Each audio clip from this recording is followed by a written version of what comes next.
pengalaman unik nonton Piala Dunia langsung di Qatar.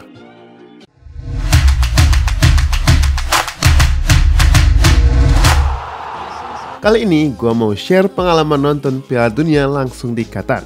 Minggu lalu, tanggal 6 Desember 2022, gue mendapat kesempatan untuk nonton Piala Dunia langsung di Qatar. Pertandingan Maroko lawan Spanyol dan juga Portugal lawan Swiss di perdelapan final kemarin. Dan ini pengalaman unik yang bisa gue share. 1. Free SIM card buat semua fans yang datang. Ini merupakan hal yang sangat unik dan sangat membantu. Gue sendiri kaget. Sewaktu turun dari airport Doha Internasional dipanggil-panggil sama orang, gue kira itu sales, kira dia mau jualan SIM card. Dan ternyata kita dapat SIM card gratis. Semua orang yang turun di airport internasional dapat SIM card gratis. Hebatnya lagi, free SIM card ini juga dapat unlimited data. Jadi bisa gue pakai sepanjang hari, bisa download, bisa nonton video, bisa macam-macam.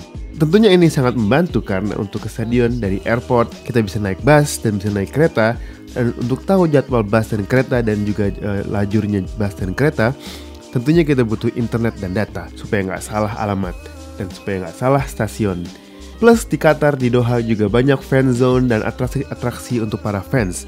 Dan untuk tahu atraksi-atraksi ini kita harus melihat internet, ya kan? Pengalaman unik kedua, kena scam dan nemu tiket Maroko Spanyol di stadion. Sehari sebelum gue berangkat ke Qatar dan gue lewat Dubai, gue secara beruntung nemu tiket Portugal lawan Swiss dijual di Facebook Group.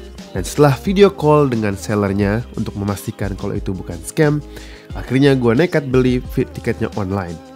Yang ternyata tidak scam. Setelah sampai di Dubai, gue baru mulai mencari tiket Spanyol lawan Maroko yang berlangsung di hari yang sama.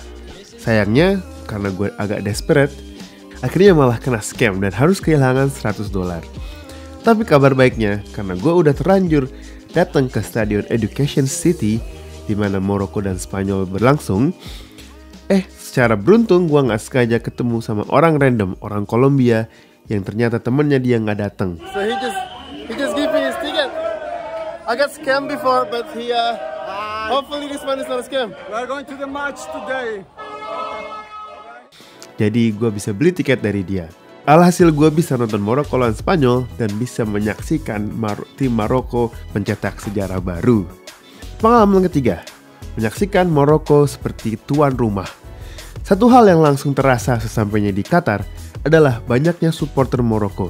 Baru masuk stasiun kereta langsung terlihat kita dihibur oleh supporter Maroko yang bergurumul dan teriak-teriak lengkap dengan drumnya dan dengan kostum mereka.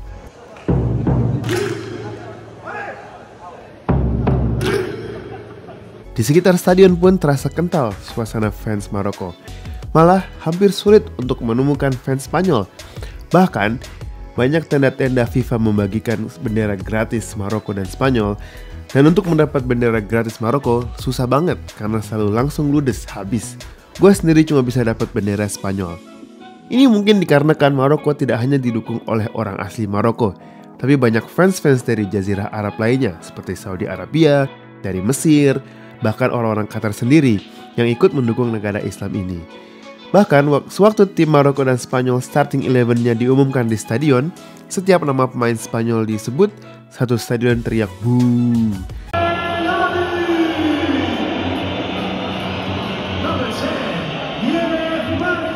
Sepanjang pertandingan pun, tiap pemain Spanyol memegang bola, penonton Maroko langsung berisik dan meneriakan sorakan-sorakan "Boo". Dan ini tentunya membuat pemain-pemain Maroko semakin bersemangat dan bisa menjadi salah satu faktor mengapa Maroko bisa maju ke semifinal. 4. Barang-barang terlarang di stadion. Awalnya, gue mau bawa kamera untuk merekam perjalanan selama di Qatar. Tapi ternyata gue baru tahu kalau banyak barang-barang yang dilarang masuk di stadion, khususnya kamera. Dan yang agak konyol adalah botol minum. Entah kenapa nggak boleh bawa botol minum. Konsekuensinya, jika kamu bawa barang-barang yang nggak bisa masuk stadion, kayak kamera atau botol minum, kita harus titip barangnya di tempat penitipan yang kadang agak jauh dari pintu masuk stadion. Little bit annoying sebenarnya. 5. Beli air putih nggak boleh pakai tutup botol. Dan ngomong-ngomong soal botol minum, anehnya lagi adalah kalau kita beli air putih di dalam stadion, entah kenapa botol minumnya diambil sama yang jual. Katanya peraturan FIFA. Sungguh mengherankan, karena jadinya banyak air minum yang tumpah pas lagi nonton. Ya jelas aja kalau kita lagi nonton bola, teriak-teriak, berdiri, nggak sengaja nyenggol botolnya nggak ada tutupnya, jadi tumpah semua deh. 6. Di Qatar bisa nonton 2 game dalam satu hari pakai kereta. Setelah puas ngelihat Maroko melukis sejarah dan lihat Hakimi joget Penguin lawan Spanyol, gue langsung keluar dari Education City Stadion dan menuju ke stasiun kereta yang hanya 5 menit dari stadion. Di stasiun kereta ini kita menuju ke Stadion Lusail di mana Portugal dan Swiss sedang berlangsung. Dan ternyata banyak sekali supporter yang melakukan hal yang sama. Memang salah satu keunikan World Cup di Qatar ini adalah dekatnya stadion-stadion. Berbeda dengan Piala Dunia lainnya yang satu negara bisa menggelar di beberapa kota seperti di Rusia di mana ada di kota Moskow atau di kota lainnya, atau di Brazil juga di Rio de Janeiro dan juga di kota lainnya. Di Qatar yang negaranya kecil, semua stadion hanya ada di sekitar kota Doha. Dan semua stadion bisa ditempuh dengan kereta. Hanya dalam waktu sekitar 1 jam saja, gue berhasil pindah dari Education Stadium tempatnya Maroko lawan Spanyol dan sampai ke Lusail Stadium tempatnya Portugal lawan Swiss. 7. Penonton Portugal cuma mau lihat Cristiano Ronaldo. Di dalam Stadion Lusail terlihat banyak fans adalah supporter Portugal. Dan bukan hanya itu, ternyata kebanyakan fans cuma mau nonton CR7. Ini terbukti karena fans di sekitar gua sewaktu gua duduk di stadion pada manggil-manggil nama Cristiano Ronaldo sepanjang pertandingan, padahal Ronaldo waktu itu menjadi cadangan. Sampai-sampai satu stadion langsung ramai dan teriak-teriak kegirangan pas Ronaldo akhirnya masuk ke lapangan.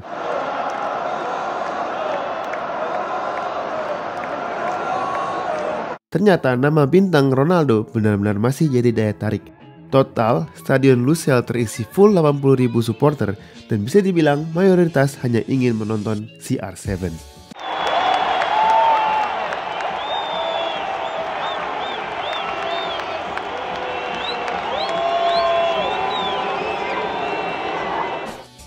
Banyak fans yang nginepnya di Dubai. Hal unik terakhir yang gue alami adalah banyaknya supporter yang stay di Dubai bukan di Doha. Dubai hanya 1 jam terbang saja dari Doha. Dan memang bisa terbilang lebih murah untuk akomodasi karena penuhnya hotel-hotel di Qatar. Plus di Dubai juga terbilang lebih bebas dan lebih banyak entertainmentnya. Dan tentunya lebih mudah untuk mendapatkan alkohol. Gue sendiri ngobrol sama orang Inggris dan Nigeria di pesawat sewaktu terbang dari Dubai ke Qatar. Dan dia mengiyakan kalau alasannya tinggal di Dubai itu karena lebih mudah untuk minum bir. Dubai sendiri mengakomodasi demand ini dengan mengadakan shuttle flight, Fly Dubai, yang penerbangannya hampir setiap jam selama Piala Dunia ini berlangsung.